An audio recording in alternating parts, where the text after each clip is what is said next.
அல்ஹம்துலில்லாஹி ரப்பில் ஆலமீன் வல் ஆகிபத்து லில் முத்தகீன் வஸ்ஸலாத்து வஸ்ஸலாமு அலா சய்யிதில் அன்பியாஇ வல் முர்சலீன் வ அலா ஆலிஹி வ அஸ்ஹாபிஹி வ அஹ்லி பைத்திஹி வ உம்மத்திஹி அஜ்மஈன் அம்மா பஅத். ஃபகத் क़ால அல்லாஹு தஆலா ஃபில் குர்ஆனில் அஸீம் வல் ஃபுர்கானில் மஜீத். بعد أعوذ بالله من الشيطان الرجيم بسم الله الرحمن الرحيم فقد لبثت فيكم عمرا من قبله أفلا تعقلون صدق الله العلي العظيم. وقال رسول الله صلى الله عليه وسلم أنا أفصح السعدي أو كما قال رسول الله صلى الله عليه وسلم.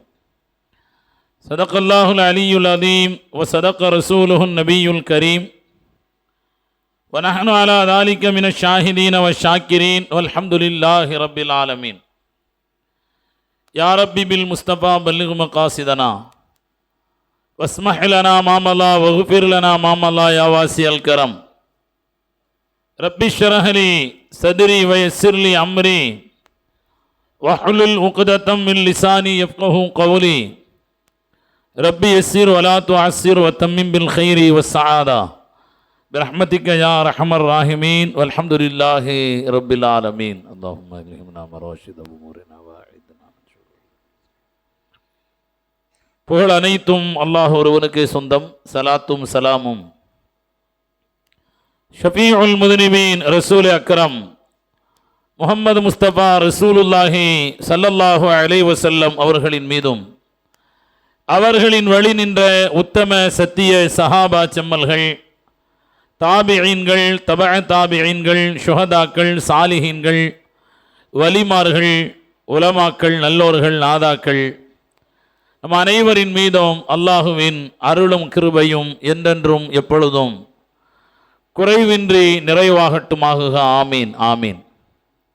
மேலப்பாளையம் மஜ்லிஸுல் உலமா சபையின் சார்பாக நடத்தப்படுகின்ற 20வது ஆண்டு தொடர் மீலாது சொற்பொழிவு நிகழ்ச்சியில் 3வது நாள் இந்த நிகழ்ச்சிக்கு தலைமையேற்று நடத்தி கொண்டிருக்கக்கூடிய மரியாதைக்குரிய அலியா அரபு கல்லூரியின் முதல்வரும் இந்த பள்ளிவாசலுடைய தலைமை இமாமுமாகிய மரியாதைக்குரிய ஷாமதார் ஃபாசில் பாக்கவி தவ்வலல்லாஹு உமரஹு ஹஜரத் குப்ரா அவர்களே, மேலும் வருகை தந்திருக்கக்கூடிய சங்கைக்கும் மிகுந்த மரியாதைக்கும் உரிய உலமா பெருமக்களே, மாணவ கண்மணிகளே, பாசத்திற்குரிய ஜமாத்தார்களே, தாய்மார்களே, உங்கள் அனைவருக்கும் என் அன்பார்ந்த அஸ்ஸலாமு அலைக்கும் வரஹ்மத்துல்லாஹி தஆலா வ பரக்காத்துஹு. கண்ணியத்திற்குரியவர்களே, இன்று எனக்கு வழங்கப்பட்டிருக்கக்கூடிய தலைப்பு பெருமானார் ஸல்லல்லாஹு அலைஹி வஸல்லம் அவர்களுடைய சீர்மிகு சிறு பிராயம். பெருமானார் ஸல்லல்லாஹு அலைஹி வஸல்லம் அவர்கள் குழந்தை பருவத்தில் அவர்கள் எப்படி இருந்தார்கள், அதில் சமூகம் பெற வேண்டிய பாடங்கள் என்ன, படிப்பினைகள் என்ன என்பது குறித்து பேசுவதற்காக எனக்கு மஜ்லிஸுல் உலமாவில் இருந்து இந்த தலைப்பை தந்திருக்கிறார்கள். எல்லா மனிதர்களும் குறிப்பாக 40 தாண்டியவர்கள், 40 வயதை தாண்டியவர்கள் எல்லாம் பல்வேறு பிரச்சனைகள், பல்வேறு கவலைகள், பல்வேறு சிந்தனைகள் எல்லாம் வருகின்ற பொழுது நாம் எல்லோருமே ஆசைப்படுகின்ற ஒரு பருவம் சிறு பிராயம். நாம் சின்ன பிள்ளைகளாகவே இருந்திருக்க கூடாதா என்று நினைக்கின்ற, ஆசைப்படுகின்ற ஒரு பருவம். அருமை நாயகம் ரசூலுல்லாஹி ஸல்லல்லாஹு அலைஹி வஸல்லம் அவர்களுக்கும் அந்த சிறு பிராயம் என்பது சமூகத்திற்கு பல்வேறு பாடங்களை, படிப்பினைகளை தரக்கூடியதாக இருக்கிறது. இன்னும் சொல்ல போனால் நுபுவத்திற்கு அது ரொம்ப பக்கபலமாக இருந்ததாக குர்ஆனுடைய விரிவுரையாளர்கள் விளக்கம் தருகிறார்கள். பெருமானார் ஸல்லல்லாஹு அலைஹி வஸல்லம் அவர்கள் மக்காவாசிகளுக்கு மத்தியில் இஸ்லாத்தின் பலமான பிரச்சாரத்தை எடுத்து வைக்கின்ற பொழுது அந்த மக்களுக்கு மத்தியிலே சொன்னார்கள், நான் உங்களுக்கு மத்தியில் 40 ஆண்டு காலம் வாழ்ந்திருக்கிறேன். அதில் சிறு பிராயமும் வரும். ஃபகத் லபிஸ்து ஃபீக்கும் உமரம் மின் கப்லி, இதற்கு முன்னால் நான் என்னுடைய வாழ்நாள் சில பகுதிகளை நான் உங்களுக்கு மத்தியிலே கழித்திருக்கிறேன். ஏதாவது பொய் சொல்லி இருப்பேனா? ஏதாவது உங்களை ஏமாற்றி இருப்பேனா? இவ்வளவு நாள் பொய் சொல்லாதவர் ஏமாற்றாதவர் திடீரென்று எப்படி பொய் சொல்லுவார், ஏமாற்றுவார்? அஃபலா தஅகிலூன், இதை நீங்கள் புரிந்து கொள்ள வேண்டாமா? இப்பொழுது மட்டும் நான் திடீரென்று எப்படி ஏமாற்றுவேன்? நான் உங்களுக்கு மத்தியிலே வளர்ந்தவன் அல்லவா? என்னை பற்றி உங்களுக்கு நன்றாக தெரியும் என்று பெருமானார் ஸல்லல்லாஹு அலைஹி வஸல்லம் அவர்கள் மக்காவாசிகளிடத்தில் பிரகடனப்படுத்திய அந்த சிறு பிராயமும் பெருமானார் ஸல்லல்லாஹு அலைஹி வஸல்லம் அவர்களுடைய வாழ்க்கை, அது நம்முடைய பாடத்திற்கும் படிப்பினைக்கும் உரியது. சில பேர் சொல்லலாம், பெருமானார் ஸல்லல்லாஹு அலைஹி வஸல்லம் அவர்கள் நபியாக ஆக்கப்பட்டதற்கு பிறகு பெருமானாருடைய வஃபாத் வரை உள்ள அந்த 23 ஆண்டுகள் மட்டுமே நாம் இத்திபா செய்வதற்கு தகுதியான ஆண்டுகள், அதற்கு முன்னால் உள்ள வருடங்கள் அது கவனிப்பிற்குரியது அல்ல என்று சொல்லுவார்கள். இல்லை, அது அல்லாஹ்வுடைய பார்வையில் அந்த கருத்து தவறானது. நபி ஸல்லல்லாஹு அலைஹி வஸல்லம் அவர்கள் பிறந்தது முதல், ஏன் பிறப்பதற்கு முன்னால் அல்லாஹ்வுடைய ஏற்பாடுகள் முதல் அவர்களுடைய வஃபாத் வரை ரசூலுல்லாஹி ஸல்லல்லாஹு அலைஹி வஸல்லம் அவர்களுடைய ஒவ்வொரு விஷயமும் இத்திபா செய்ய வேண்டிய ஒரு விஷயம். சிறு பருவம் என்பது பெருமானார் ஸல்லல்லாஹு அலைஹி வஸல்லம் அவர்களுக்கு அல்லாஹ் அதை சொல்லி காட்டுகிறான். பெருமானார் ஸல்லல்லாஹு அலைஹி வஸல்லம் அவர்களின் மீது அல்லாஹ் காட்டிய 3 விதமான அருட்கொடைகளை வல்லுஹா சூராவிலே அல்லாஹ் சொல்லுகிற பொழுது, அலம் யஜிதுக யதீமன் ஃபஆவா வவஜதக லால்லன் ஃபஹதா வவஜதக ஆயிலன் ஃபஅக்னா, 3 விதமான அருட்கொடைகளை அல்லாஹ் சொல்லி காட்டுவான். 3 விதமான அந்த 3க்கும் பகரமாக பெருமானார் ஸல்லல்லாஹு அலைஹி வஸல்லம் அவர்கள் சமுதாயத்திற்கு செய்ய வேண்டிய பிரதி உபகாரத்தையும் அடுத்த 3 வசனங்களிலே அல்லாஹ் சொல்லி காட்டுவான். கண்ணியத்திற்குரியவர்களே, பெருமானார் ஸல்லல்லாஹு அலைஹி வஸல்லம் அவர்களுக்கு இந்த பெயர் இருக்கிறதே, அது அல்லாஹுவினால் தேர்ந்தெடுக்கப்பட்ட ஒரு பெயர், அல்லாஹ்வினுடைய திட்டமிடல் என்பதை நாம் புரிந்து கொள்ள வேண்டும். அப்துல் முத்தலிப் அவர்கள் பெருமானார் ஸல்லல்லாஹு அலைஹி வஸல்லம் அவர்கள் பிறந்த பொழுது முஹம்மது என்ற பெயரை சூட்டுகிறார்கள். மக்கமா நகரம் இதுவரை கண்டிராத கேட்டிராத ஒரு பெயர் அது. எல்லாருமே இதுவரைக்கும் யாரும் வைக்காத பெயரை சூட்ட வேண்டும் என்றுதான் நம்ம எல்லாருமே விரும்புவோம். வீட்டில் குழந்தை பிறந்துட்டா இதுவரைக்கும் கேள்விப்படாத பெயராக இருக்கணும்.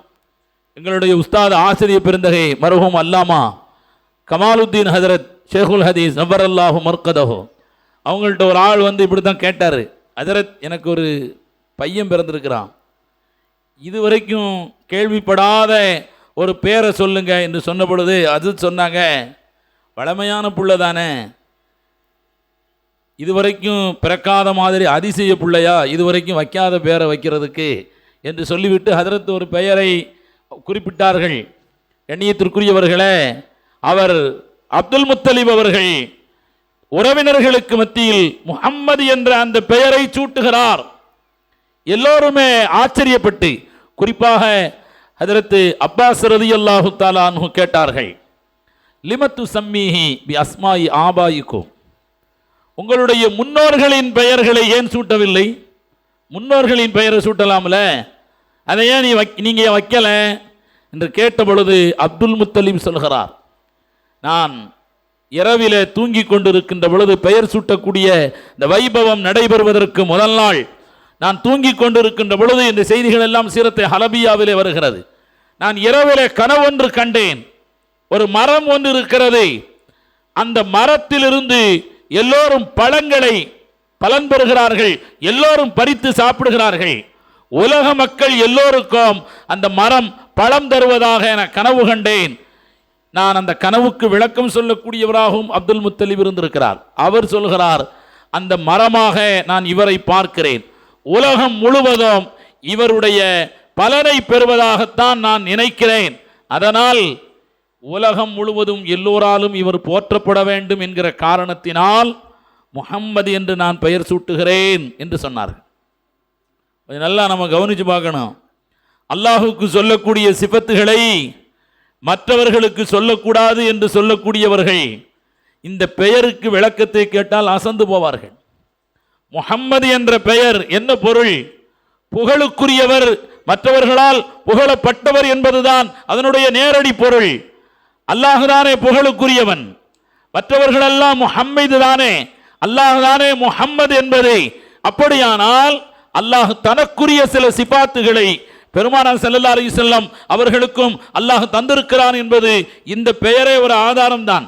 ஹஜ்ரத் அவர்கள் ஓதி காட்டினார்கள் அல்லவா, லக்கத் ஜாஅக்கும் ரசூலும் மின் அன்ஃபுசிக்கும் அஸீஸுன் அலைஹி மா அரித்தும் ஹரீஸுன் அலைக்கும் பில் முஃமினீன ரഊஃபுர் ரஹீம். இதில் வரக்கூடிய சிபாத்துகள் அனைத்தும் அல்லாஹ் தனக்கென்று ஹாஸாக வைத்திருக்கக்கூடிய சிபாத்துகள் தான். அஸீஸுன் அல்லாஹுக்கென்று உள்ள தனிப்பட்ட ஹாஸான முறையில் உள்ள சிபாத்துகள் தான். ரഊஃபுன் மற்றவர்களெல்லாம் அப்துர் ரഊஃப் தான். அல்லாஹ் தனக்கென்று வைத்திருக்கக்கூடிய சிபத்துகள் தான் ரഊஃப் என்பதை.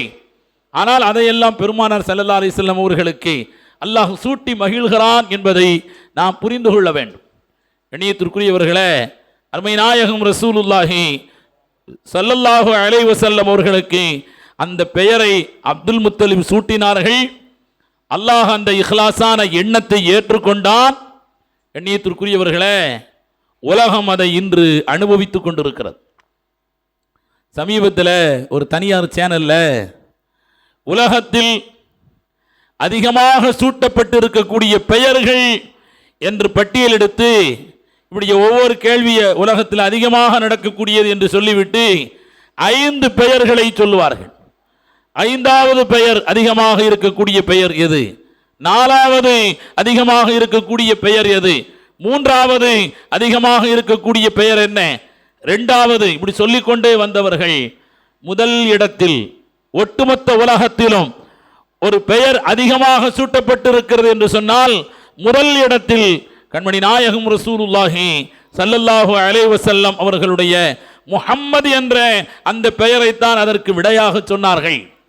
கண்ணியத்திற்குரியவர்களே, உலகத்தில் உள்ள எல்லா பள்ளி வாசல்களிலும் இடைவிடாது 4 நிமிடம் முடிந்தவுடனே அடுத்த பள்ளி வாசல்களில் பாங்கு தொடங்குகிறது. அப்படி பார்க்க போனால் ஊர்களினுடைய இடைவெளி, காலத்தின் ஓட்டம், நேரம் மாறுபடுவதையெல்லாம் கவனித்து உலகத்தில் இடைவிடாது பாங்கு சொல்லப்படுகிறது. அந்த பாங்கில அல்லாஹ்வுடைய பெயருக்கு அடுத்தபடியாக அருமை நாயகம் ரசூலுல்லாஹி ஸல்லல்லாஹு அலைஹி வஸல்லம் அவர்களுடைய பெயர் சொல்லப்படுகிறது. இதெல்லாம் அல்லாஹ்வுடைய ஏற்பாடு. அல்லாஹ் அதையெல்லாம் ஏற்கனவே செய்து முடித்திருக்கிறான். சிறு பிராயம் என்பது பெருமானார் ஸல்லல்லாஹு அலைஹி வஸல்லம் அவர்களுக்கு அல்லாஹ் செய்த ஏற்பாடு. நபி ஸல்லல்லாஹு அலைஹி வஸல்லம் அவர்களுடைய பிறப்பதற்கு முன்னால் தகப்பனார் வஃபாத்தாகிவிட்டார்கள். தாயார் பொறுப்பேற்றுக் கொண்டார்கள். தாயாருடைய கபாலத்திற்கு பிறகு பாட்டனார் பொறுப்பேற்றுக் கொண்டார்கள். பாட்டனாருடைய கபாலத்திற்கு பிறகு பெரிய தந்தை அபூ தாலிப் பொறுப்பேற்றுக் கொண்டார்கள். ஆனால் அல்லாஹு தஆலா ஒட்டுமொத்தமாக நான் உங்களை அரவணைத்தேன் என்று சொல்கிறான்.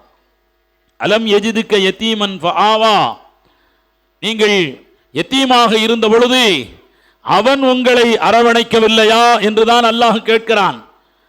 இந்த உலகத்தில் நடைபெறுகின்ற எல்லா காரியங்களும் அல்லாஹுதான் சபபே ஹக்கீகி, ஆனாலும் மனிதர்கள் மூலமாகத்தான் அல்லாஹ் அதை வெளிப்படுத்துவான் என்பதற்கு இந்த வரலாறு நமக்கு சாட்சி. பெருமானார் ஸல்லல்லாஹு அலைஹி வஸல்லம் அவர்களுக்கு அல்லாஹ் என்னென்ன தன்மைகளை அல்லாஹ் கொடுத்திருக்கிறானோ அந்த தன்மைகள் உலகத்தில் யாரிடத்திலெல்லாம் இருக்கிறதோ அல்லாஹ் அவர்களையும் விரும்புகிறான். இதை நீங்கள் நிறைய சிந்தித்து பார்க்கலாம். பெருமானார் ஸல்லல்லாஹு அலைஹி வஸல்லம் அவர்கள் யத்தீமாக இருந்தார்கள். அதனால் இந்த உலகத்தில் யத்தீம்களுக்கு இந்த மார்க்கம் தருகின்ற மரியாதை வேறு யாருக்கும் இல்லை. நபி ஸல்லல்லாஹு அலைஹி வஸல்லம் அவர்கள் தெளிவாக சொன்னார்கள், அன வ காஃபிலுல் யத்தீமி கஹாத்தைனி ஃபில் ஜன்னா, நானும் அனாதைகளை பொறுப்பேற்றுக் கொள்ளக்கூடியவர்களும் சுவனத்தில் இந்த 2 விரல்களை போன்று நாங்கள் இணைந்தே இருப்போம், சேர்ந்தே இருப்போம் என்று சொன்னார்கள். எவ்வளவு பெரிய பாக்கியம்! பெருமானார் ஸல்லல்லாஹு அலைஹி வஸல்லம் அவர்களோடு சுவனத்திலே இருக்கின்ற பாக்கியம் பெரும் சஹாபாக்கள் எல்லாம் ஆசைப்பட்ட ஒரு பாக்கியம். ரபிஆ ரலியல்லாஹு தஆலா அன்ஹு அவர்களை பார்த்து பெருமானார் ஸல்லல்லாஹு அலைஹி வஸல்லம் சல்னி மா ஷிஅத, நீ விரும்பியதை கேள் என்று சொன்ன பொழுது அவர் எதை கேட்டாலும் கிடைத்திருக்கும். உலக பணக்காரராக என்னை நீங்கள் ஆக்குங்கள் யா ரசூலல்லாஹ் என்று கேட்டிருந்தால் கிடைத்திருக்கும். என்னை உலகத்தில் ஆக பிரபலமானவராக நீங்கள் ஆக்கிவிடுங்கள் என்று கேட்டிருந்தால் அது நடந்திருக்கும். ஆனால் அவர்கள் கேட்டது அஸ்அலுக முராஃபகத்தக ஃபில் ஜன்னா, சுவனத்திலே நான் உங்களோடு இருக்க வேண்டும். எல்லா சஹாபாக்களும் ஆசைப்பட்ட ஒரு விஷயம். ஒரு சஹாபி நபி ஸல்லல்லாஹு அலைஹி வஸல்லம் இடத்தில் கவலையாக வருகிறார். பெருமானார் ஸல்லல்லாஹு அலைஹி வஸல்லம் அவரை பார்த்து கேட்கிறார்கள், ஏன் ரொம்ப கவலையாக இருக்கிறீங்கன்னு கேட்டாங்க. இந்த சஹாபி சொன்னார், யா ரசூலல்லாஹ், இப்பொழுது நீங்கள் இங்கே இருக்கிறீர்கள், நாங்கள் நினைத்தால் உங்களை பார்த்து விடுகிறோம், பார்த்தா தான் மனசு ஆறும், சமாதானமாகும். ஆனால் சுவனத்தில் நீங்கள் ஆக உயர்வான அந்தஸ்திலே இருப்பீர்கள்.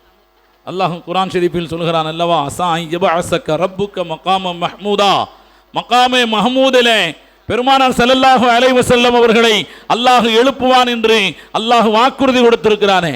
ஒவ்வொரு பாங்கினுடைய துஆவிலும் நாம் ஓதுகிறோமே, வபஅஸஹு மகாம மஹ்மூதன் இல்லதி வஅத்தஹு வர்ஸுக்னா ஷஃபாஅத்தஹு என்றெல்லாம் நாம் ஓதுகிறோமே.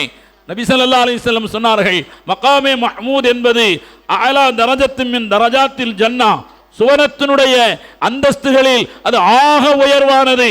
லா யலீகு இல்லா லி அஹதின், ஒரே ஒரு நபரை தவிர வேறு யாருக்கும் அதில் இடமில்லை. இன்னி உஹிப்பு அன் அகூன, நான் அந்த ஒரு ஆளாக இருப்பேன் என்று நான் எதிர்பார்க்கிறேன் என்று சொன்னார்கள் அல்லவா. அவ்வளவு உயர்ந்த அந்தஸ்தில் நீங்கள் இருக்கின்ற பொழுது நாங்கள் எப்படி உங்களை பார்க்க முடியும்? சஹாபிக்கு கவலையே அதுதான். பெருமானார் ஸல்லல்லாஹு அலைஹி வஸல்லம் அல் மர்உ மஅ மன் அஹப்ப, ஒவ்வொரு மனிதரும் அவர் விரும்புகின்ற ஆளோடு சொர்க்கத்திலே இருப்பார்கள். நீங்கள் என்னை விரும்பினால் என்னோடு சுவனத்திலே இருப்பீர்கள். அந்தஸ்துகள் மாறுபடலாம், ஆனால் சுவனத்தில் என்னோடு நீங்கள் இருப்பீர்கள். நான் உங்களை பார்க்கலாம், நீங்கள் என்னை பார்க்கலாம் என்று பெருமானார் ஸல்லல்லாஹு அலைஹி வஸல்லம் அவர்கள் சொன்னார். அல்லாஹ் அந்த உயர்ந்த பாக்கியத்தை நம் அனைவருக்கும் தந்தருள் புரிவானாக. கண்ணியத்திற்குரியவர்களே, ரபீஆ ரலியல்லாஹு தஆலா அன்ஹு கேட்டார், அஸ்அலுக முராஃபகத்தக ஃபில் ஜன்னா. சஹாபாக்கள் எத்தனையோ பேர் கேட்டிருக்கிறார்கள், ஆனால் யத்தீம்களை அரவணைக்கக்கூடியவர்களுக்கு பெருமானார் ஸல்லல்லாஹு அலைஹி வஸல்லம் தானாக முன்வந்து அந்த வாய்ப்பை கொடுக்கிறார்கள்.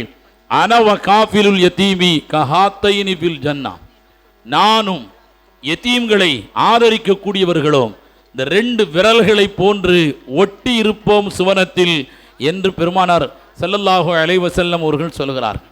நபி ஸல்லல்லாஹு அலைஹி வஸல்லம் அவர்களுக்கு என்னென்ன சிபத்துகள் இருக்கிறதோ அந்த சிபத்துகள் மற்றவர்களுக்கு இருந்தால் அல்லாஹ் அவர்களை இந்த மார்க்கத்தின் மூலமாக அல்லாஹ் கண்ணியப்படுத்துகிறான். யத்தீமாக இருந்தது என்பது பெருமானார் ஸல்லல்லாஹு அலைஹி வஸல்லம் அவர்களுடைய சிறுபிராயத்தில் தான் அல்லாஹ் அதனால் தான் அதை கண்ணியப்படுத்துகிறான். இன்னும் சொல்ல போனால் யத்தீம்களுடைய பொருளை சாப்பிடுவதை அல்லாஹ் வன்மையாக கண்டிக்கிறான். இன்னமா யக்குலூன அம்வாலல் யதாமா லுல்மன் இன்னமா யக்குலூன ஃபீ புத்தூனிஹிம் நாரா, அவர்கள் யத்தீம்களுடைய பொருளை சாப்பிடக்கூடியவர்கள், அநியாயமான முறையில் அபகரித்து சாப்பிடக்கூடியவர்கள், உண்ணுவது உணவல்ல நரக நெருப்பு என்று அல்லாஹு தஆலா குர்ஆன் ஷரீஃபிலே கடுமையாக எச்சரிக்கிறான். காரணம், அவர்கள் அல் முத்தசிஃபூன பி சிஃபாத்தின் நபி ஸல்லல்லாஹு அலைஹி வஸல்லம், ரசூலுல்லாஹ்வுடைய தன்மையாக இருக்கக்கூடிய, ரசூலுல்லாஹ்விற்கு இருந்த தன்மை யத்தீம் என்பது, அந்த சிஃபத்தை கொண்டிருக்கின்ற காரணத்தினால் அல்லாஹ் அவர்களுக்கு மதிப்பும் மரியாதையும் தருகிறான். கண்ணியத்திற்குரியவர்களே, பெருமானார் ஸல்லல்லாஹு அலைஹி வஸல்லம் அவர்களுடைய பால்குடி பருவம், பால்குடி பருவம் என்பது ஒரு மனிதனுடைய சாதாரணமான பருவம் அல்ல. பால்குடியை பற்றி, தாய்ப்பாலை பற்றி பெரும் பெரும் ஆராய்ச்சியாளர்கள் எல்லாம் திகைத்து போகிறார்கள். அல்லாஹு தஆலா அதில் எவ்வளவு பெரிய பரக்கத்தை வைத்திருக்கிறான், எவ்வளவு பெரிய உடல் ஆரோக்கியத்தை அதில் வைத்திருக்கிறான். அரபு நாட்டில் குதிரை பந்தயம், ஒட்டக பந்தயம் நடைபெறும். அதில் ஜெயிச்சு வர்றவனை பார்த்து யாரை பாராட்டுவாங்க தெரியுமா? அந்த வீரரை பாராட்ட மாட்டார்கள். அவருக்கு பால் கொடுத்தவருடைய பால்குடி தாயை பாராட்டுவார்கள். நிஅமத்தில் முர்தியா, வேகமாக வெற்றி பெறக்கூடிய இந்த வீரனை பார்த்து நிஅமத்தில் முர்தியா, இவனுக்கு யார் பால் கொடுத்தது? நல்ல பெண்ணிடத்தில் பால் கொடுத்திருக்கிறான் என்று சொல்வார்கள். யாராவது இடையில தோற்று போய்விட்டால் அல்லது ஒட்டகத்தின் மீது சரியாக அமர முடியாமல் அது ஓடுகின்ற வேகத்திற்கு ஈடு கொடுக்க முடியாமல் கீழே விழுந்து விட்டால் பேசத்தில் முருந்தியா, ஒன்னே யார்கிட்ட பால் குடிச்ச? ரொம்ப மோசமான பெண் அல்லவா உனக்கு பால் தந்திருக்கிறாள் என்று சொல்லுவார்கள். பால்குடி பிராயம் என்பது அது அல்லாஹ் கொடுத்திருக்கின்ற ஒரு மகத்தான ஒரு வாய்ப்பு. பால் கொடுக்கின்ற தாய்மார்களுக்கென்று அல்லாஹ் கொடுக்கின்ற சலுகைகள், உலமாக்கள் சொல்லக்கூடிய மார்க்க சட்டங்களை நாம் கேள்விப்பட்டிருக்கிறோம். நோன்பு வைப்பதற்கு அல்லாஹ் அவர்களுக்கு விதிவிலக்கு தருகிறான்.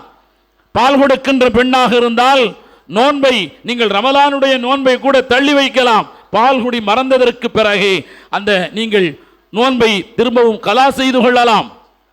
பால் கொடுக்கின்ற தாய்மார்களுக்கு அல்லாஹ் அவ்வளவு விதிவிலக்கை வைத்திருக்கிறான். ஏன்? தண்டனைகள் நிறைவேற்றுவதை கூட பெருமானார் ஸல்லல்லாஹு அலைஹி வஸல்லம் அவர்கள் தள்ளி வைத்திருக்கிறார். தண்டனைகளை நிறைவேற்றுவதை ஹதீஸ் ஷரீஃபிலே, முஸ்லிம் ஷரீஃபிலே ஒரு வரலாறு ஒன்று வரும். ஒரு பெண்மணி வந்து, அல்லாஹ்வின் தூதர் அவர்களே, இன்னி ஜனைத்து யா ரசூலல்லாஹ் ஃபஅகிம் அலையல் ஹத்த, நான் விபச்சாரம் செய்து விட்டேன், எனக்கு தண்டனையை நிறைவேற்றுங்கள் யா ரசூலல்லாஹ் என்று சொன்ன பொழுதே அருமை நாயகம் ரசூலுல்லாஹி ஸல்லல்லாஹு அலைஹி வஸல்லம் அவர்கள் மூமின்கள் மீது இரக்கம் கொண்டவர்கள் அல்லவா, லா யஸ்னி அல் மூமினு என்று சொல்லி புறக்கணிக்கிறார்கள். அந்த அம்மா ரெண்டாவது ஒரு தடவை வந்து இன்னி ஜனைத்து யா ரசூலல்லாஹ் ஃபஅகிம் அலையல் ஹத்த, பெருமானார் ஸல்லல்லாஹு அலைஹி வஸல்லம் புறக்கணிக்கிறார்கள். லா யஸ்னில் மூமினு. மூன்றாவது முறையும் அந்த தாயார் தன்னுடைய பாவத்தை மனமுவந்து ஏற்றுக்கொள்கிறார். இந்த சஹாபிகள் பாவம் செய்தார்கள் என்ற பார்வையில் பார்க்கக்கூடாது. சஹாபிகள் பாவம் செஞ்சவங்க என்ற பார்வையில் நாம் பார்த்துவிடக்கூடாது. அல்லாஹ் அவர்களின் மூலமாக சமுதாயத்திற்கு சில சட்டங்களை நடைமுறைப்படுத்தி காட்டுவதற்கு அல்லாஹ் அவர்களை பயன்படுத்தி இருக்கிறான். அது மட்டுமல்ல, பாவம் செய்தவர்கள் தனக்கும் அல்லாஹ்விற்கும் மட்டுமே தெரிந்த அந்த ரகசியத்தை பூட்டப்பட்ட அறையில், அவர்களை நேரில் கண்ட சாட்சிகள் கிடையாது, ஷரியத்தினுடைய நிபந்தனைப்படி அவர்கள் மீது புகார் கொடுத்தவர்கள் யாரும் இல்லை. அவர்கள் நினைத்திருந்தால் மறைத்திருக்கலாம். ஆனால் இந்த உலகத்தில் நாம் விபச்சாரி என்று பெயர் பெற்று கேவலப்பட்டாலும் பரவாயில்லை, தண்டனை நிறைவேற்றப்பட்டு கல்லால் அடித்து கொல்லப்பட்டாலும் பரவாயில்லை, மறுமையில் பரி அத்தமின துனு, பாவங்கள் எல்லாம் விட்டோம், பரிசுத்தமான பெண்ணாக நாம் எழ வேண்டும். இதுதான் இறையச்சம் என்பது. அந்த பெண்ணுடைய பெருமானார் ஸல்லல்லாஹு அலைஹி வஸல்லம் உடனே சொன்னார்கள், இவர்கள் கர்ப்பமாக இருக்கிறார்களா என்று சோதியுங்கள். ஒரு பெண் வந்து சோதித்து கர்ப்பமாக இருக்கிறார். தந்தையாரை கூப்பிட்டு நபி ஸல்லல்லாஹு அலைஹி வஸல்லம் 5 விதமான விஷயங்களை சொன்னார்கள். சமுதாயத்திற்கு பாடத்தை பாருங்கள். இந்த பெண்ணுக்கு நல்ல உணவை கொடு. சமுதாயத்தில் கெட்ட பேரை வாங்கி தந்துட்டாளேன்னு சொல்லிட்டு நீ அவளை வந்து புறக்கணிச்சிடாத, நல்ல உணவை கொடு. காற்றோட்டமான வெளிச்சமான அறையிலே அந்த பெண்ணை தங்க வைக்க வேண்டும். அவளுக்கு நீ எப்பொழுதும் போல அவளை நீ அரவணைத்துக் கொள்ள வேண்டும். முறையாக திருமணம் செய்து கொடுத்து குழந்தை பெற்றால் அந்த பெண்ணை எப்படி கொண்டாடுவியோ அப்படி நீ அரவணைத்துக் கொள்ள வேண்டும். குழந்தை பிறந்ததற்கு அப்புறம் வாருங்கள் என்று சொல்லிவிட்டார். கண்ணியத்திற்குரியவர்களே, குற்றவாளிகளும் குற்றத்தை ஏற்றுக்கொண்டவர்களும் தண்டனை அனுபவிக்கக்கூடியவர்களும் மனிதர்கள்தான். அவர்கள் கருணையான பார்வை கொண்டு பார்க்கப்பட வேண்டும் என்பதை பெருமானார் ஸல்லல்லாஹு அலைஹி வஸல்லம் உணர்த்துகிறார். நம்ம குழந்தை பிறந்ததுக்கு அப்புறமும் வர்றாங்க, திரும்பவும் வர்றாங்க. ரசூலுல்லாஹ் ஆள் அனுப்பலை, யார் ரசூலுல்லாஹ் நான் குழந்தையை பெற்றெடுத்து விட்டேன். நபி ஸல்லல்லாஹு அலைஹி வஸல்லம் பால்குடி மறக்கடித்ததற்கு பிறகு கொண்டு வாருங்கள் என்று சொன்னார். பால்குடி மறக்கடித்ததுக்கு அப்புறம் கொண்டு வாங்கண்டாங்க. ஏனென்றால் அந்த குழந்தைக்கு கிடைக்க வேண்டிய நியாயமான அந்த பால்குடி என்ற சத்து மிகுந்த இயற்கையாக அல்லாஹ்வினுடைய புறத்திலிருந்து தரப்படுகின்ற அந்த உணவை வாழ்நாள் முழுக்க நோய் எதிர்ப்பு சக்தியின் 65% சுத்தமான தாய்ப்பால் மட்டுமே தருகிறது என்று மருத்துவ உலகம் கொண்டாடுகிறார்கள். அப்ப நபி ஸல்லல்லாஹு அலைஹி வஸல்லம் பால்குடி மறக்கடித்து கொண்டு வாங்கண்டாங்க. பால்குடி மறந்ததற்கு பிறகு பையனை கையிலே அழைத்து கொண்டு, யார் ரசூலல்லாஹ், நான் என்னுடைய பிள்ளைக்கு பால்குடி மறக்கடித்து விட்டேன், இதோ பாருங்கள் கையில் பேரித்தம்பழம் வைத்திருக்கிறான். அந்த பிள்ளை கையில் பேரிச்சம்பழம் வச்சிருக்கிறார். நபி ஸல்லல்லாஹு அலைஹி வஸல்லம் நல்லா யோசிச்சு பாருங்கள். குழந்தை பிறக்கிறதுக்கு முன்னாடி தண்டனையை ஏற்றுக்கொள்ள வந்தார்கள், பிறந்ததற்கு பிறகு தண்டனையை ஏற்றுக்கொள்ள வந்தார்கள். 2 வருஷம் ஆயிருச்சு. பிள்ளையினுடைய அந்த பிஞ்சு முகத்தை பார்த்து அது கைகால்களை அசைக்கின்ற, தன்னை அம்மா என்று அழைக்கப் போகின்ற ஆரம்ப காலத்தில் எவ்வளவு ஏக்கமான ஒரு இளம் தாய். பரவாயில்லை, பிள்ளையையே இழந்தாலும் பரவாயில்லை, நாம் பரியத்தாக இந்த உலகத்தை விட்டு செல்ல வேண்டும் என்பதற்காக வேண்டி வந்தார்கள். தண்டனை நிறைவேற்றப்பட்டது. அது தனி வரலாறு. கண்ணியத்திற்குரியவர்களே, பெருமானார் ஸல்லல்லாஹு அலைஹி வஸல்லம் அவர்களுக்கு அல்லாஹ் தாய்ப்பால் ஊட்டுவதற்கென்று சிலரை அல்லாஹ் ஏற்படுத்தியிருந்தான். ஹஜ்ரத் சுவைபா ரலியல்லாஹு தஆலா அன்ஹா இன்னொரு பெண்மணி. அந்த பெண்மணியிடத்தில்தான் பெருமானார் ஸல்லல்லாஹு அலைஹி வஸல்லம் அவர்களும் பால் குடித்தார்கள். ஹஜ்ரத் ஹம்ஸத் பின் அப்துல் முத்தலிப் அவர்களுடைய கடைசி மகனார் ரசூலுல்லாஹ்வுடைய சிறிய தந்தை ஹம்ஸா ரலியல்லாஹு தஆலா அன்ஹு அவர்களும் பால் குடித்தார்கள். கண்ணியத்திற்குரியவர்களே, ஹம்ஸா ரலியல்லாஹு தஆலா அன்ஹு அவர்கள் பெருமானார் ஸல்லல்லாஹு அலைஹி வஸல்லம் அவர்களுக்கு சிறிய தந்தை மட்டுமல்ல, ஒரு இடத்துல இப்படி சொன்னார்கள், அஹீ மினர் ரலாஆ, அவர் எனக்கு பால்குடி சகோதரர் என்று பெருமானார் ஸல்லல்லாஹு அலைஹி வஸல்லம் அவர்கள் ஹஜ்ரத் ஹம்ஸா ரலியல்லாஹு தஆலா அன்ஹு அவர்களை சொன்னார்கள். பாபு ஹலானத்துல் வலத் என்ற ஒரு தலைப்பு இருக்கிறது. குழந்தையை பராமரிப்பது என்ற ஒரு தலைப்பின் கீழ் மிஷ்காத் ஷரீஃபில் இந்த ஹதீஸை பெருமானார் ஸல்லல்லாஹு அலைஹி வஸல்லம் அவர்களுடைய இந்த ஹதீஸை அப்துல்லாஹ் இப்னு அப்பாஸ் ரலியல்லாஹு தஆலா அன்ஹு அவர்கள் அறிவிக்கிறார்கள். ஹுவ அஹீ மினர் ரலாஆ, அவர் எனக்கு பால்குடி சகோதரர். பால்குடி எவ்வளவு முக்கியமானது, அந்த பால்குடி முக்கியமாக இருக்கின்ற காரணத்தினால்தான் அவர் சகோதரராக ஆகிவிடுகிறார். ஒரு பெண்ணும் ஒரு ஆணும் இன்னொரு பெண்ணிடத்திலே பால் குடித்தால் அந்த ரெண்டு பேருக்கு மத்தியில் திருமண உறவு கூடாது என்றெல்லாம் ஃபிக்ஹ் சட்டங்கள் இருக்கிறது, ஹதீஸிலே இருக்கிறது. கண்ணியத்திற்குரியவர்களே, அல்லாஹு தாலா அதை பெருமானார் ஸல்லல்லாஹு அலைஹி வஸல்லம் அவர்களுக்கு அல்லாஹ் தேர்ந்தெடுத்து கொடுத்தான். ஹவாஸின் கிளையை சார்ந்த ஹஜ்ரத் ஹலீமத்து ஸஅதியா அவர்களுடைய வரலாறுகள் எல்லாம் நீங்கள் கேள்விப்பட்டிருப்பீர்கள். மக்காவிலே வந்து பெருமானார் அந்த பெண்கள் குழந்தைகளை பால் கொடுப்பதற்காக வேண்டி எடுத்து செல்லுகின்ற அந்த பழக்கம் அவர்களுக்கு இருந்தது. இவங்க தேடி தேடி பார்த்தாங்க. இவங்க ரொம்ப வறுமையில் வாடினார்கள். அவங்க கொண்டு வந்திருக்கிற கழுதை, பெண் கழுதை என்று சொல்கிறார்கள், அது எல்லாம் ரொம்ப பலகீனமாக இருந்துச்சு.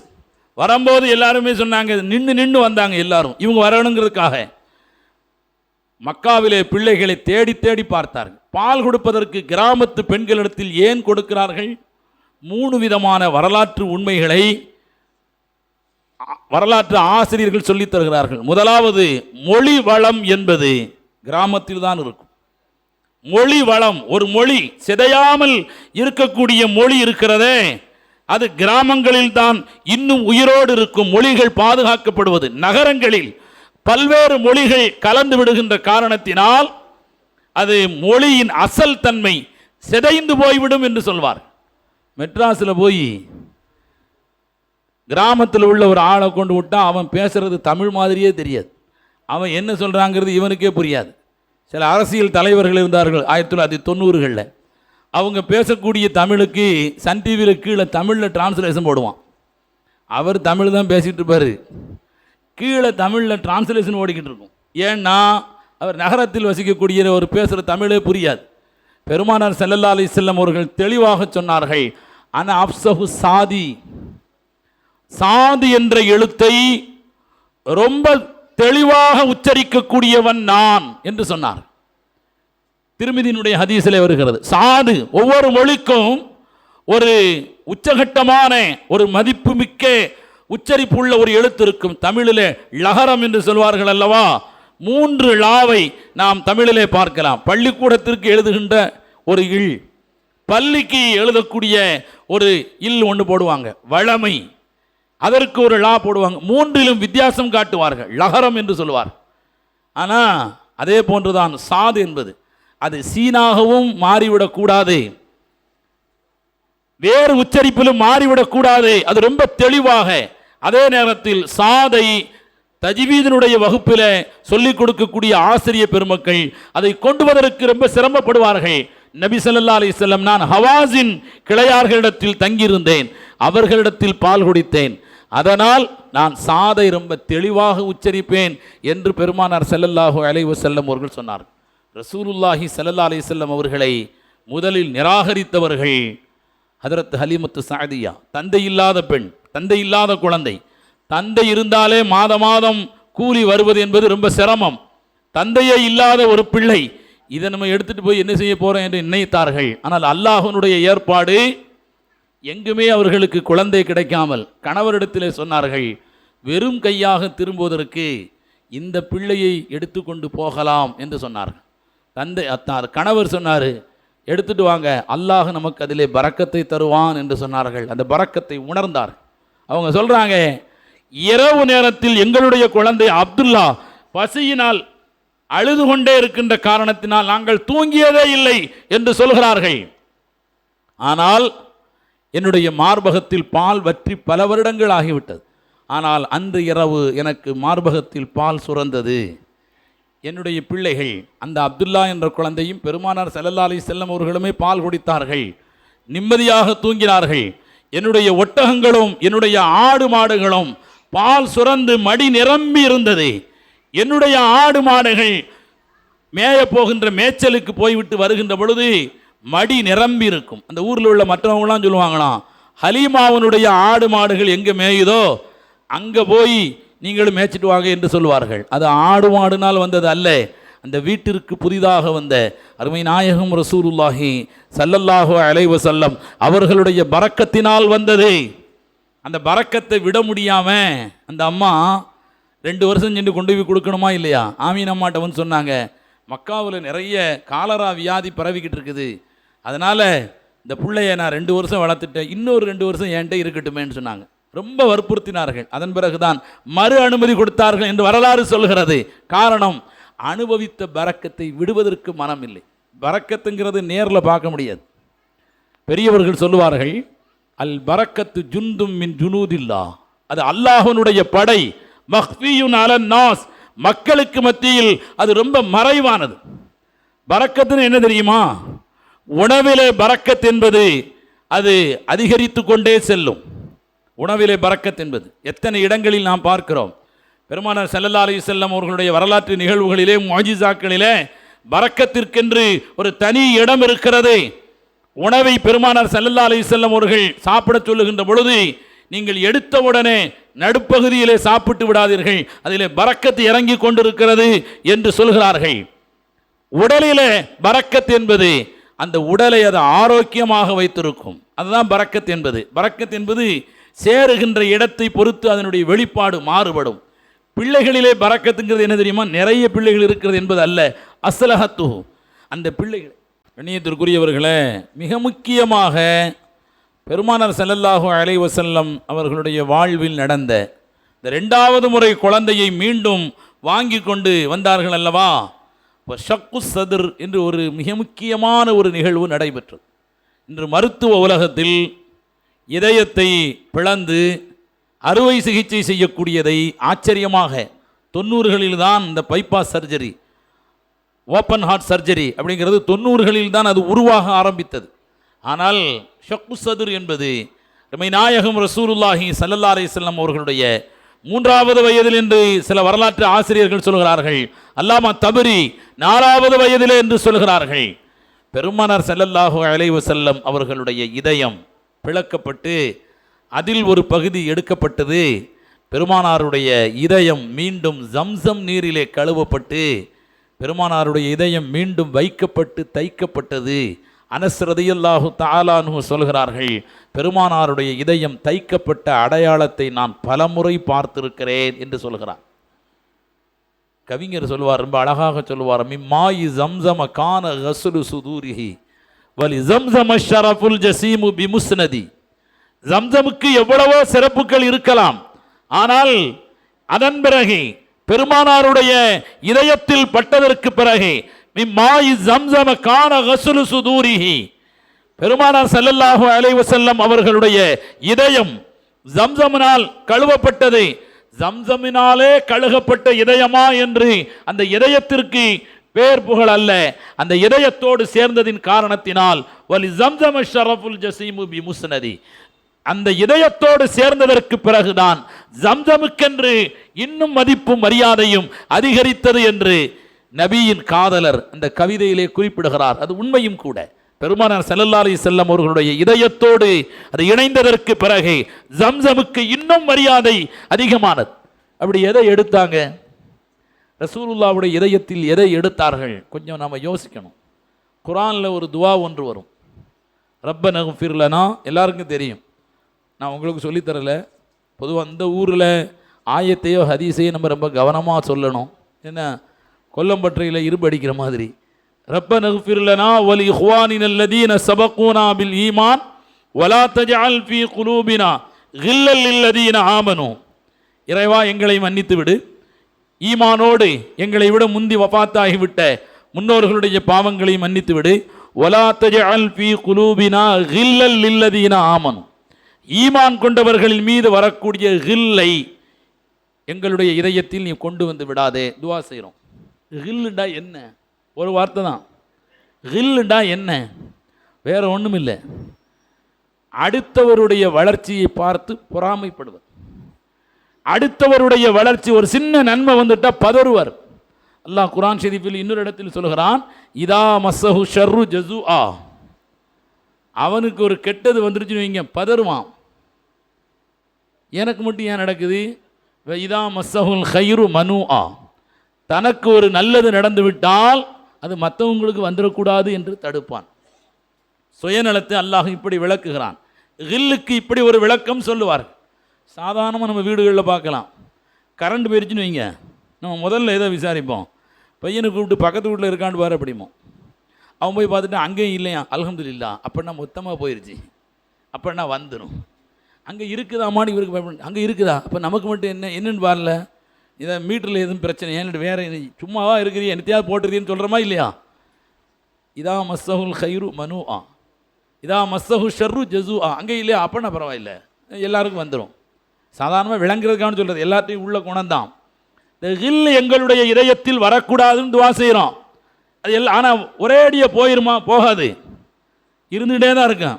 இப்போ உங்களுக்கு ஒரு உதாரணம் சொல்கிறேன் கேளுங்க. பொறாமை யாரை பார்த்து பொறாமை வரும்? தூரமான ஆள்களை பார்த்து வராது, பக்கத்தில் உள்ள ஆளுகளை பார்த்து தான் வரும். நெருங்கிய உறவினர்கள் மீது தான் வரும்.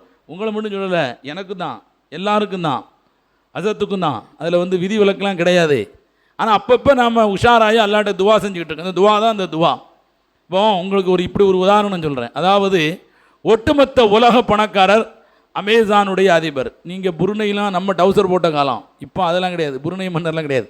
ஆன்லைன் வியாபாரத்தில் முதல் இடத்தில் இருக்கக்கூடிய அமேசான் அதிபர் உலகத்திலேயே பெரிய பணக்காரர் அப்படிங்கிற செய்தி நான் உங்கள்கிட்ட சொல்கிறேன். உங்களுக்கு அது ஜஸ்ட் ஒரு இன்ஃபர்மேஷன், அப்படியே ஆசத்து அப்படின்ட்டு போயிடுவீங்க. அடுத்து நான் இந்தியாவுக்கு வரேன். இந்தியாவிலேயே ஆகப்பெரிய பணக்காரர் அம்பானி அப்படின்னு சொல்கிறோமா இல்லையா? அப்படியா? அது தெரியுமே, 15 வருஷமாக அப்படி தான் இருக்குது. அதுவும் ஜஸ்ட் இன்ஃபர்மேஷன். அதுக்கப்புறம் தமிழ்நாட்டினுடைய பணக்காரர், உயர்ந்த ஆக முதல் பணக்காரர்ந்து நான் ஒருத்தர் ஆளை சொல்கிறேன். அதாவது சென்ட்ரல் இருந்து நான் ஸ்டேட்டுக்கு வந்துட்டேன். அப்போவும் உங்களுக்கு ஜஸ்ட் ஒரு இன்ஃபர்மேஷன் தான்.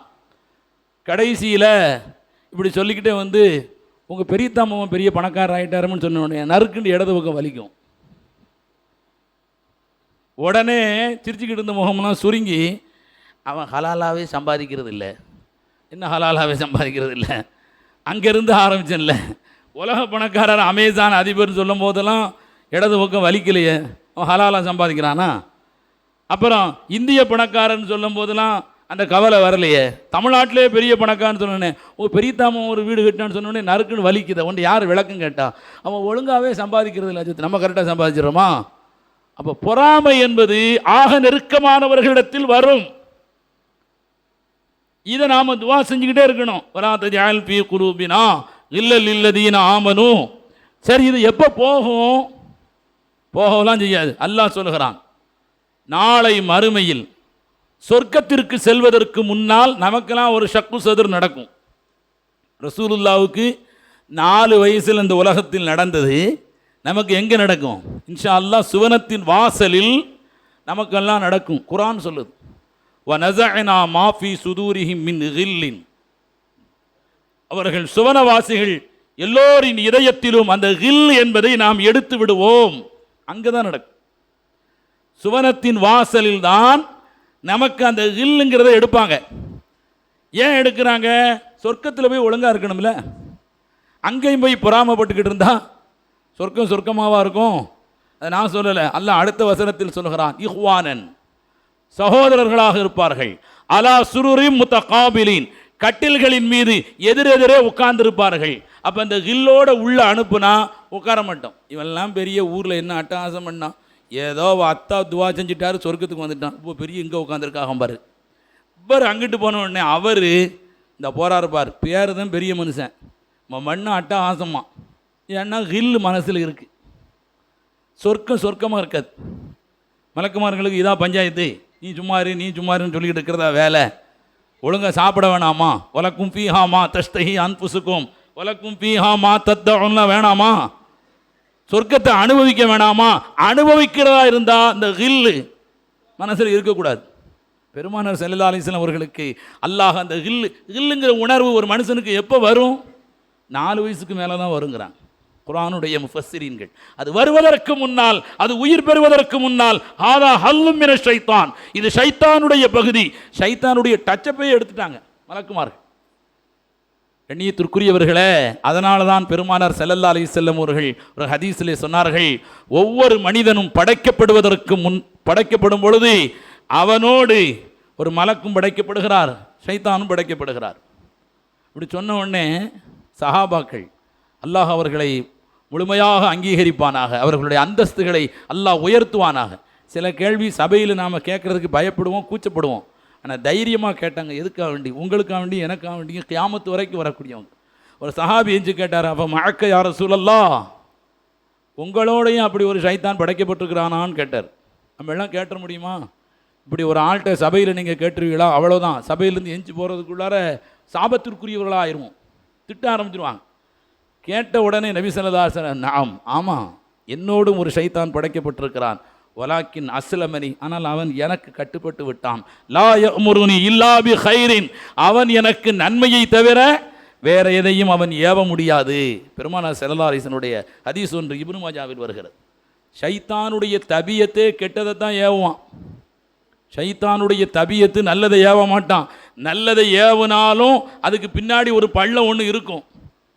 அல்லாமா பூஸ்ரி ரஹ்மத்துல்லாஹி அலைஹி அவர்கள் தன்னுடைய காதல் காவியம், பெருமானாரின் மீது கொண்ட காதல் காவியத்தில் ரொம்ப அழகாக சொல்லுவார்களே, வகாலிபின் நஃப்ஸ வ ஷைத்தான ஃபஅஸிஹிமா வ இன்ஹுமா மஹலா கன்னுஸஹ ஃபத்தஹிமி, நஃப்ஸுக்கும் ஷைத்தானுக்கும் நீ மாறு செய், வ இன்ஹுமா மஹலா கன்னுஸஹ ஃபத்தஹிமி, அவர்கள் நல்லதையே ஏவினாலும் சந்தேகப்படு, நல்லதை ஏவினாலும் சந்தேகப்படு.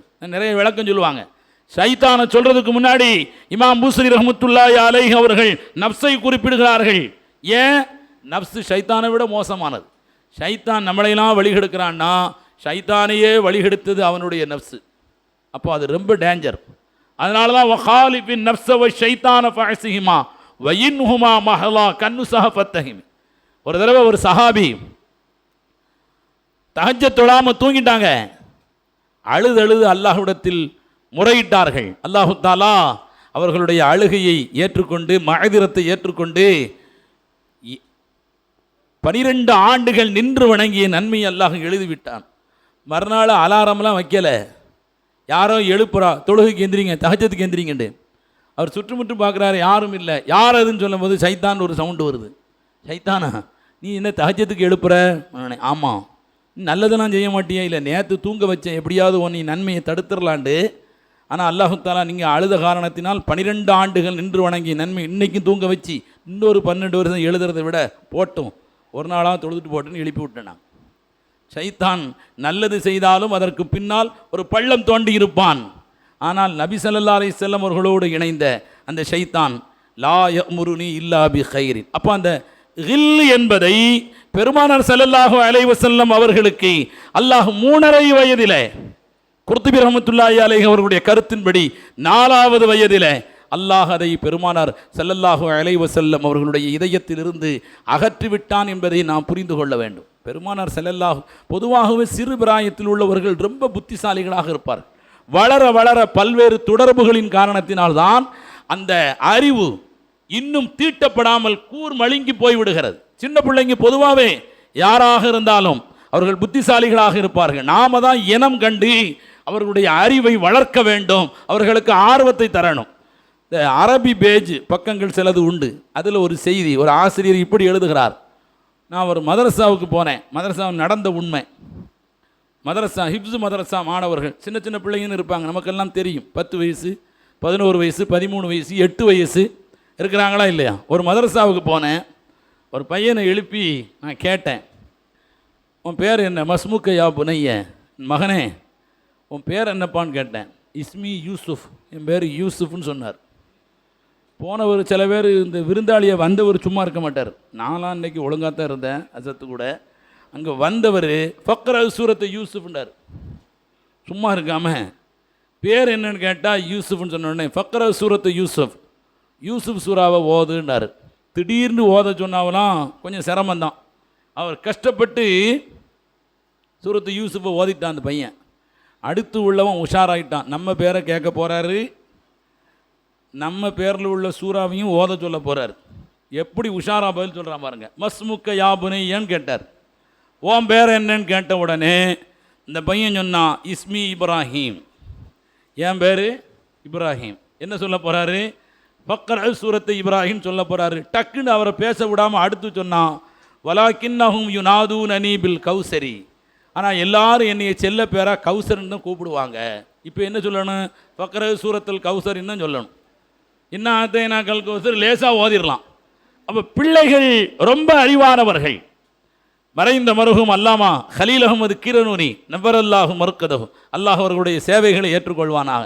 அசத் சொல்லுவாங்க, என் பேத்தி ஒரு 3 வயசு ஒரு நாள் சாப்பிடாமல் வீட்டில் இருந்து ஓடி வந்துருச்சு மதரசாவுக்கு. ரோட் கிராஸ் பண்ணி வந்துருச்சு. பாட்டியார் ஹஜ்ரத்தினுடைய மனைவி பயந்து போய் ரோட் கிராஸ் பண்ணி போயிட்டாளா. ரொம்ப லாரிகள்லாம் போகிற இடம் அந்த பேகம்பூர் யூசுஃபியா மதரசாவுக்கு முன்னாடி. ரோட் கிராஸ் பண்ணி போயிட்டாளன்னு பயந்து போய் அசத்துக்கு ஃபோன் பண்ணி அவள் சாப்பிடாமல் வந்துட்டான்னு சொல்கிறாங்க. அசத்து எவ்வளோ பெரிய அறிவாளி, பல நாடுகளுக்கு சென்றவர்கள், பல மொழிகளை தெரிந்த பன்மொழி வித்தகர். உஸ்தாதுமார்களுக்கு முன்னிலையில் பேத்தியை கூப்பிட்டு சாப்பிட்டியா? இல்லை. எப்படி சாப்பிடாமல் வரலாம்? உனக்கு எத்தனை வயசுன்னாங்களாம். அசத்தே சொல்கிறாங்க, எனக்கு 3 வயசு. ஒரு வயசுக்கு ஒரு இட்லிண்டா 3 இட்லி சாப்பிட வேணாமா? என்ன இப்படி வந்துட்டிய அப்படின்னு கேட்குறாங்க. அந்த பிள்ளை உனக்கு எத்தனை வயசுங்க? இப்போ போச்சு. அசத்து என்னடா நம்ம கிட்டத்தட்ட 58 நெருங்கிட்டோமே. இந்த பிள்ளை இப்போ இதுக்கு பதில் சொல்லணும்னு காக்காவை பார்த்தியா குருவியை பார்த்தேன்னா அசத்து கேட்டாங்களாம். அந்த பிள்ளை உடலை எங்கே காக்கா குருவி போனாலும் சுற்றிட்டு வந்து உனக்கு எத்தனை வயசுன்னுச்சான். சரி சொல்லிடுவோன்னு 56. அப்போ நீ ஒரு நாளைக்கு 56 இட்லியாக சாப்பிட்றேன்னுச்சான். அலி அசத் சொல்லுவாங்க. கண்ணியத்திற்குரியவர்களே, சிறு பிள்ளைகள் அது புத்திசாலித்தனமான பிள்ளைகள். அல்லாமா ராசி ரஹமத்துல்லாஹி அலைஹி ஒரு செய்தியை சொல்லுவாங்க. சின்ன பிள்ளைகள் அண்ணன் தம்பிக்கு மத்தியில் சொத்து சண்டை தகராறு நடந்துருச்சு. 2 பேரும் அண்ணன் தம்பிக்கு மத்தியில் அவங்க 2 பேரும் சண்டை போடலை, 2 பேருடைய மனைவிமார்கள் சண்டை போட்டுக் கொள்கிறார்கள். சின்னவருடைய வீட்டில் பிள்ளைகளுக்கு இனிப்பு கொடுக்குறாங்க. பெரியவருக்கு கொஞ்சம் அதிகம் கொடுத்துட்டாங்க, சின்னவருக்கு கொஞ்சம் கம்மியாக கொடுக்குறாங்க. இவன் சண்டை போடுறான், எனக்கு அதிகமாக வேணும்னு. தாயார் வந்து என்ன செய்கிறாங்க? சமாதானப்படுத்துகிறாங்க. இல்லை, சின்னவருக்கு அதிகம் கொடுத்தாங்க, பெரியவருக்கு கம்மியாக கொடுக்குறாங்க. தாயார் வந்து சமாதானப்படுத்துகிறாங்க, சும்மா இரு, அவன் சின்ன பிள்ளை தானே, சாப்பிட்டா சாப்பிட்டு போட்டு அப்படின்ட்டு. நீ மட்டும் அத்தாவுக்கும் சின்னத்தாவுக்கும் சொத்து தகராறில் சின்னத்தாவுக்கு அதிகமாக போச்சுட்டு 3 நாளாக சண்டை போட்டு கிடக்குறிய அப்படின்னாங்களாம். அந்த அம்மா திகைச்சு போய் நின்னாங்களாம். சிறு பிள்ளைகளை நாம் சமாளிக்க முடியாது. அல்லாஹ் அளவில்லாத அறிவை அல்லாஹ் கொடுத்திருப்பான். காரணம், அவர்கள் அல்லாஹ்வுடைய அரவணைப்பில் இருக்கிறார். அல்லாமா இப்னுல் ஜவுசி ரஹ்மத்துல்லாஹி அலைஹி அவர்கள் சொல்கிறார்கள், நான் இந்த செய்தியோடு நிறைவு செய்து கொள்கிறேன். அவர்கள் சிறு பிள்ளைகள் எப்படிப்பட்டவர்கள் என்று சொன்னால் 5 குணங்கள் இருக்கிறது. சிறு பிள்ளைகளோடு 5 குணங்கள் இருக்கிறது. அந்த 5 குணங்கள் மட்டும் பெரியவர்களோடு இருந்திருந்தால் கானு அவுலியா, அவர்கள் வலிமார்களாக மாறி போயிருப்பார்கள் என்று அல்லாமா சுயூத்தி ரஹ்மத்துல்லாஹி அலைஹி சொல்கிறார்கள். 5 குணங்கள். ஹம்சு ஹிசாலின் ஃபில் அத்ஃபாலி லவ் கானத் ஃபில் கிபாரி மஅ ரப்பிஹிம் லகானு அவுலியா. ரப்போடு நடந்து கொள்வதிலே பெரியவர்களுக்கு இந்த குணங்கள் இருந்தால் அவர்கள் வலிமார்களாக மாறி போய் விடுவார்கள். முதலாவது, லா யஹ்தம்மூன பிர்ரிஸ்கி, ரிஸ்கை பற்றி கவலைப்படவே மாட்டாங்க. சின்ன பிள்ளை எவனாவது காலையில் என்ன சாப்பிட்றது, மத்தியானம் சாப்பாடுக்கு என்ன கவலைப்படவே மாட்டாங்க. காரணம் என்ன?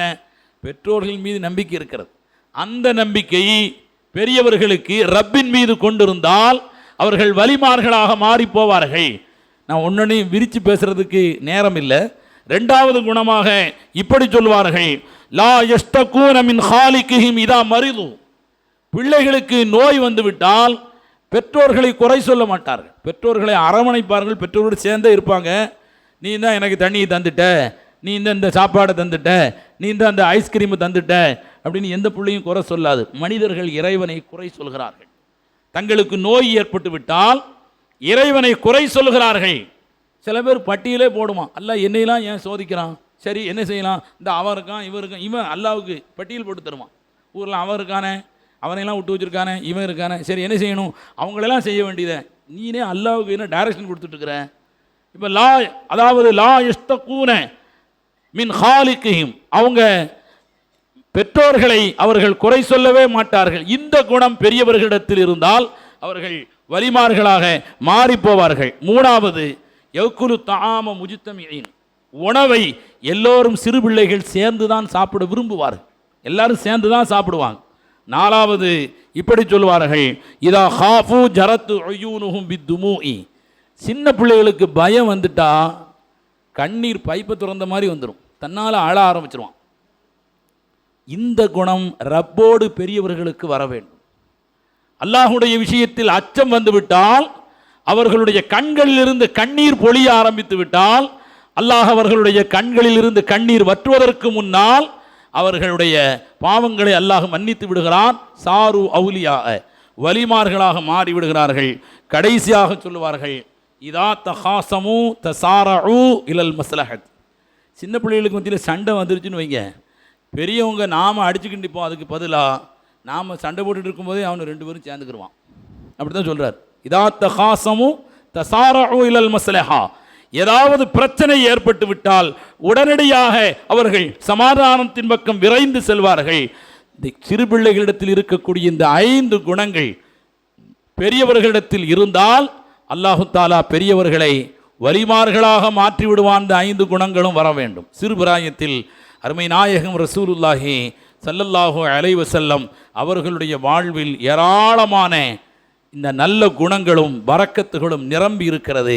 அந்த பரக்கத்துகளை நாமும் நம்முடைய சிறு பிள்ளைகளின் மூலமாக நாம் அனுபவிக்க வேண்டும். ரசூல் ஸல்லல்லாஹு அலைஹி வஸல்லம் அவங்க சின்ன பிள்ளைகளை பார்த்தா அவனுடைய கருத்துக்கும் மரியாதை கொடுப்பார். அனஸ் ரலியல்லாஹு தஆலானுடைய தம்பி ஹஜ்ரத் உமைர் ரலியல்லாஹு தஆலானு, அவருடைய ஒரு சின்ன பறவை ஒன்று இறந்து போயிடுச்சு. ரொம்ப கவலையாக உட்காந்துருக்கிறார். யாராவது அதை விசாரிப்பாங்களா, பள்ளியாசிரியர் அறிவிச்சுவாங்களா, நாளுடைய அந்த பறவை இறந்துருச்சுண்டு? யாருமே அவரை விசாரிக்கலை. அவருக்கு அந்த கவலையாக உட்காந்துருக்கிறாரு. அந்த வழியாக சென்ற காரூண்ய நபி ஸல்லல்லாஹு அலைஹி வஸல்லம் கீழே குனிந்து அவருடைய முகத்தை தூக்கி நிறுத்தி கையில் வச்சுக்கிட்டு கேட்டாங்களாம், யா உமைர் மா ஃபஅலன் நுகைர். இமாம் புகாரி ரஹ்மத்துல்லாஹி அலைஹி சிறு பிள்ளைகளிடத்தில் நாம் பேச வேண்டிய பக்குவமான வார்த்தைகள் என்ற தலைப்பின் கீழ் பதிவு செய்கிறார். யா உமைர் மா ஃபஅலன் நுகைர், என்ன உமைர், சிட்டுக்குருவி என்னப்பா ஆச்சுன்னு கேட்டாங்களா இல்லையா? அவர் அதுவரைக்கும் தேக்கி வச்சிருந்த உணர்வுகளை எல்லாம் கொட்டி அவர் ஆளத் தொடங்கி விட்டார். பெருமானார் ஸல்லல்லாஹு அலைஹி வஸல்லம் அவரை தூக்கி தன்னுடைய நெஞ்சோடு அணைத்து கொண்டார்கள். வரலாறு சொல்கிறது, தெருவில் ரசூலுல்லாஹ் போனால் சிறுவர்கள் எல்லாம் போட்டி போட்டு சலாம் சொல்லுவார்கள். ஒரு தடவை ரசூலுல்லாஹ் போகும்போது எல்லா சின்ன பிள்ளைகளும் விலகிட்டாங்க, ஒருத்தர் மட்டும் அப்படி எதிர்த்து நிற்கிறார். நம்மளுக்கு இந்த மாதிரி நடக்கும். சில பேர் எல்லாரும் போனாலும் அவன் மட்டும் நிற்பான், நம்ம தான் ஒதுங்கி போயிடுவோம். ஏதாவது கல்லை கொண்டு எரிஞ்சிடுவானோ, மரியாதையை காப்பாற்றிக்கிட்டு போயிடுவோம். அப்படி நின்றவர் தான் ஹஜ்ரத் அபு மஹதூரா. பெருமானார் ஸல்லல்லாஹு அலைஹி வஸல்லம் கோபப்படலை, அவருடைய தலையிலே கை வைத்து துவா செய்தார்கள். அபு மஹதூரா இந்த ஆஷிக்கே ரசூல் மாணவி ஸல்லல்லாஹு அலைஹி வஸல்லம் அவருடைய கைப்பட்ட அந்த முடியை வெட்டக்கூடாது என்று வாழ்நாள் முழுக்க முடியையே வெட்டாமலே இருந்தார். அவர் வஃபாத்தாகின்ற பொழுது பெரிய முடிகளோடு அவர் அடக்கம் செய்யப்பட்டார் என்று வரலாறு சொல்கிறது. அது இஷ்கினால் வந்த விளைவு, அது எல்லோருக்கும் சட்டமல்ல, அது இஷ்கு ஆஷிக்கீன்களுக்காக வேண்டி தரப்பட்ட தனிப்பட்ட தளர்வு என்பதை புரிந்து கொள்ள வேண்டும். இப்படி சிறு பிராயம் என்பது பெருமானாருடைய சிறு பிராயம், பெருமானார் சிறுவர்களோடு நடந்து கொண்ட தகவல்கள். சிறுவர்கள் பரக்கத்திற்குரியவர்கள், அவர்கள் கொண்டாடப்பட வேண்டியவர்கள். பெருமானார் ஸல்லல்லாஹு அலைஹி வஸல்லம் அவர்களுடைய வாழ்வும் வாக்கும் அதையே நமக்கு உணர்த்துகிறது. அல்லாஹு தஆலா நம் அனைவருக்கும் நல்ல தௌஃபீக்கை தந்தருள் புரிவானாக. ஆமீன். இந்த நல்ல வாய்ப்பை எனக்கு வழங்கிய வல்லான் அல்லாஹு தஆலாவிற்கும் மஜ்லிஸுல் உலமா சபையோருக்கும் உலமா பெருமக்களுக்கும் உங்கள் அனைவருக்கும் நன்றி கூறி விடைபெறுகிறேன். அஸ்ஸலாமு அலைக்கும் வரஹ்மத்துல்லாஹி தஆலா வபரகாத்துஹு.